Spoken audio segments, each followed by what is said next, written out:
পয়লা বৈশাখে কি কিনবো আর না কিনবো সেটা ভেবে ভেবে কিন্তু কেনাই হয়নি। আমাদের বাঙালিদের এটাই স্বভাব। তারপরে গেলাম চৈত্র সংক্রান্তির দিন সন্ধ্যাবেলা একটু কিছু কেনাকাটা করতে। এই যে আমরা কিন্তু রাস্তায় বেরিয়ে গেলাম, আর এখানে কিন্তু কিছু একটা পজিশন হচ্ছিল, তার জন্য খুব মাইক টাইক বাজছিল, তো জানি না কিসের। যাই হোক, তারপরে দেখো আমরা কিন্তু চলে যাচ্ছি। আর খুব হাওয়া, খুব মানে ভালো লাগছিল, অনেক দিন পর বেরিয়েছি। এখানে দেখো আমরা কিন্তু মার্কেটে চলে আসলাম আর মলেও ঢুকে গেলাম। মলের মধ্যে খুব সুন্দর সুন্দর জুতা ছিল, তবে আমি সাইজের কোনো জুতা পাচ্ছিলাম না, মানে পছন্দ হচ্ছিল না। আর কি করব, তখন ভাবলাম যে অন্য কিছু দেখি। ওরকম গরমের দিন পরার জন্য ওর জন্য কিন্তু জামাও পাওয়া যাচ্ছিল না। তারপরে দেখো এখান থেকে কিন্তু আমরা বেশি কিছু নিইনি, ওর জন্যে 3টা হাফ প্যান্ট নেওয়া হয়েছে। আর বাইরে ভাবছি অন্য কোনো দোকানে ঢুকবো, ওর জন্য জামা টামা নেওয়ার। আর কি কি নেব এখনও ঠিক হয়নি। তারপরে দেখো আমরা একটু মলটাকে ঘুরে দেখলাম। সো খুব একটা কিছু পছন্দ হয়নি। এখানকার কোনোদিনই জামা কাপড়গুলো ভালো। বাইরে বেরিয়ে আসলাম, তারপরে ওই যে 3টা মেয়ে আমাকে ডাকাডাকি করছে, বলছে আয় রে আয় প্রিয়া, একটু দেখা করে যা।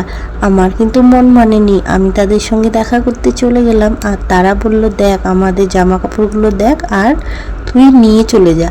তো যাই হোক, খুব সুন্দর ড্রেসটা ছিল, তবে দুঃখের বিষয় এই ড্রেসটা আমার সাইজে হচ্ছিল না, তো অন্য এরকম টাইপেরই নেওয়ার চেষ্টা করলাম। আর খুব সুন্দরভাবে পরে টরে আমি দেখলাম যে মোটামুটি ভালোই লাগছিল। তারপরে দেখো আমরা কিন্তু ড্রেসটা নিয়ে নিলাম। আর দোকানটা কিন্তু বিশাল বড়, মলের মতোই, কিন্তু মল না। আর এই যে দেখো এখানে কিন্তু আমি বেরিয়ে যাব এখন নিয়ে। আর সোনা মামামের জন্যও কিন্তু ড্রেস নেওয়া হয়ে গেছে, মানে সিম্পল, মানে পয়লা বৈশাখে যেটা পরে গরমে, ওর জন্য 2টা ড্রেস নিয়েছি একই রকম, আর প্যান্ট নিয়েছি। আর জুতা কিন্তু পাওয়া যায়নি, অনেক রাত হয়ে যাওয়ার কারণে দোকানপাট কিন্তু প্রায় বন্ধ হয়ে যাচ্ছিল। তারপরে দেখো সোনা মামামের পাপার জন্য চলে গেলাম দোকানে কিছু একটা কিনতে। তো ও বলল যে আমি হাফ প্যান্ট নিব। এখানে দেখো হাফ প্যান্ট বের করেছে, হাফ প্যান্টগুলো কিন্তু বেশ ভালো ছিল, তবে অনেক কিন্তু দাম বলছিল। আর এখানে দেখো সোনা মামাম দুষ্টুমি করছিল, আর ওর বাবা হাফ প্যান্টটা দেখে নিচ্ছিল। আর সোনা মামাম কিন্তু ঢুকে গেছে চেঞ্জিং রুমে, গিয়ে আয়নাতে ভাবছে যে 2টা দীপিয়া কোথায় থেকে আসলো। ওর না চুমু খাচ্ছিল, হাত ধরছিল, কি কি যেন করছিল। যাই হোক, বেশ ভালো লাগছিল কিন্তু সিনটা দেখতে, তোমাদের সঙ্গেও শেয়ার করলাম।